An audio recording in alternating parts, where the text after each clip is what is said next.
डोडा के sub division गंदों में joint employees federation जल शक्ति विभाग द्वारा एक विशाल विरोध प्रदर्शन किया गया। कलीवलेसा के काल जोगासर क्षेत्र में सोशल मीडिया पर एक वीडियो वायरल हुआ था, जिसमें दो व्यक्ति जल शक्ति विभाग के कर्मचारी को लाठियों से पीटते हुए दिखाई दे रहे हैं। इसके बाद पुलिस ने तुरंत कार्रवाई करते हुए एफआईआर दर्ज की और दोनों दोषियों को गिरफ्तार कर लिया है। वहीं सब डिवीजन गंदों के पीएचजी के सभी कर्मचारी विलेसा के विभिन्न क्षेत्रों से एकत्रित हुए और दोषियों को कड़ी सजा देने की मांग की। इस दौरान डीसी डोडा हरविंदर सिंह ने कहा कि हम उन दोनों पिता पुत्र के खिलाफ कार्रवाई कर रहे हैं, जिन्होंने बेरहमी से कर्मचारी को पीटा था। सरकारी कर्मचारी अपनी ड्यूटी निभा रहे हैं। वहीं डीसी ने कहा कि जो भी कानून को अपने हाथ में लेगा, उस पर कानून के तहत कड़ी कार्रवाई की जाएगी। जम्मू कश्मीर के कुछ हिस्सों में शनिवार को बारिश और बर्फबारी से ठंड बढ़ गई है। बर्फबारी के कारण जिला राजौरी और पुंछ को शोपियां से जोड़ने वाला मुगल रोड भी बंद कर दिया गया है। कश्मीर में शीत लहर के साथ बर्फीली हवाएं चल रही है। घने कोहरे के कारण पारे में गिरावट जारी है। जम्मू संभाग के कई हिस्सों में बारिश जारी है।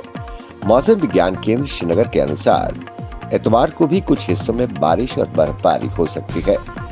24 और 25 दिसंबर को प्रदेश के कुछ हिस्सों में फिर से मौसम बिगड़ने के आसार हैं।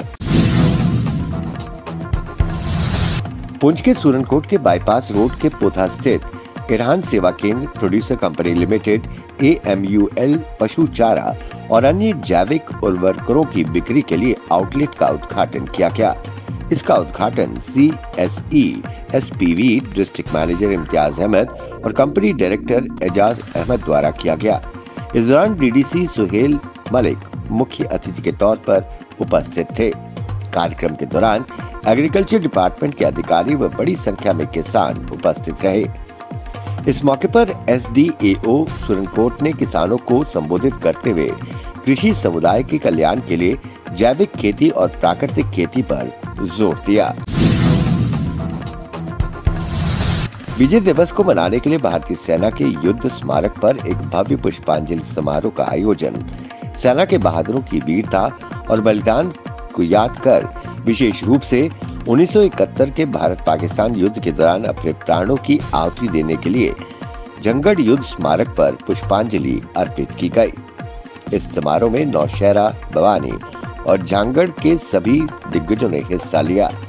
बड़ी तादाद में नागरिक, प्रशासन के अधिकारी, आम जनता, वीर नारियों व ESM विधवाओं द्वारा शिरकत कर भारत मां के वीर सपूतों को याद किया गया। डेमोक्रेटिक प्रोग्रेसिव आजाद पार्टी द्वारा दसकाल अखनूर में इंजीनियर रतनलाल की अध्यक्षता में एक जनसभा का आयोजन किया गया। इस मौके पर पूर्व मंत्री जुगल किशोर शर्मा, RS चिब व महिला मोर्चा की अनीता ठाकुर व अन्य नेताओं ने अपने विचार रखे। उन्होंने कहा कि हमारे जम्मू कश्मीर राज्य के टुकड़े कर दिए गए। महंगाई व भ्रष्टाचार से जनता त्राहिमाम है। बेरोजगारी अपनी सीमा पार कर चुकी है। अनुच्छेद 370 को तोड़े जाने के बाद यहाँ अराजकता का माहौल है। नशे का कारोबार फल फूल रहा है। राज्य के युवा रोजगार के लिए धक्के खा रहे हैं। बिजली के मनमानी रेट, प्रॉपर्टी टैक्स का खंजर लोगों पर लटका हुआ है। नेताओं ने आम जनता से अपील की कि वो आगे आए और गुलाम नबी आजाद की पार्टी को मजबूत करें। माता वैष्णो देवी के दर्शन करने वाले श्रद्धालुओं की संख्या में दिन ब दिन बढ़ोतरी हो रही है। वहीं इस साल के खत्म होने में 14 दिन अभी शेष है, लेकिन इससे पहले ही पिछले साल यानी 2022 का मां वैष्णो देवी की यात्रा का रिकॉर्ड टूट गया है। साल 2022 में कुल 91,24,970 श्रद्धालुओं ने माता वैष्णो देवी के दरबार में माथा टेका। वहीं 16 दिसंबर शनिवार 6 बजे तक तकरीबन 20,500 श्रद्धालु मां के दरबार की तरफ रवाना हो चुके हैं। भक्तों ने 2022 का रिकॉर्ड तोड़ दिया है। वहीं नए साल तक भक्तों के लगातार पहुंचने पर व्यापारी वर्ग में खुशी की लहर है। इलेक्ट्रिक बसें चलाने से लद्दाख की हवा और साफ होने लगी है। लद्दाख की सड़कों पर एक साल में 10.5 लाख किलोमीटर दौड़ने वाली 19 इलेक्ट्रिक बसों ने 25 लाख किलो कार्बन उत्सर्जन कम किया है। लद्दाख को कार्बन न्यूट्रल बनाने में प्रधानमंत्री नरेंद्र मोदी के सपनों को साकार करने की दिशा में सकारात्मक परिणाम आने से उत्साहित लद्दाख मोटर डिपार्टमेंट अपने बेड़े में और इलेक्ट्रिक बसें शामिल करने पर गौर कर रहा है। जम्मू कश्मीर पुलिस के डीजीपी आर स्वैन ने कहा कि प्रदेश में बंदूकों का 30 साल पुराना इतिहास है, इसलिए आखिरी बंदूक को शांत करने में समय लगेगा। श्रीनगर पुलिस हेडक्वार्टर्स में आयोजित एक सार्वजनिक दरबार के मौके पर डीजीपी आर स्वैन ने संवाददाताओं से कहा, जम्मू कश्मीर में बंदूक का 30 साल लंबा इतिहास है और आखिरी बंदूक शांत करने में समय लगेगा।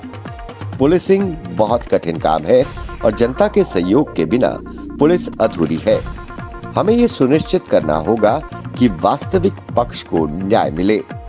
उन्होंने कहा कि कठिन रास्ते पर चलते हुए पुलिस तेजी से जम्मू कश्मीर में सबसे प्रोफेशनल फोर्स के रूप में उभर रही है।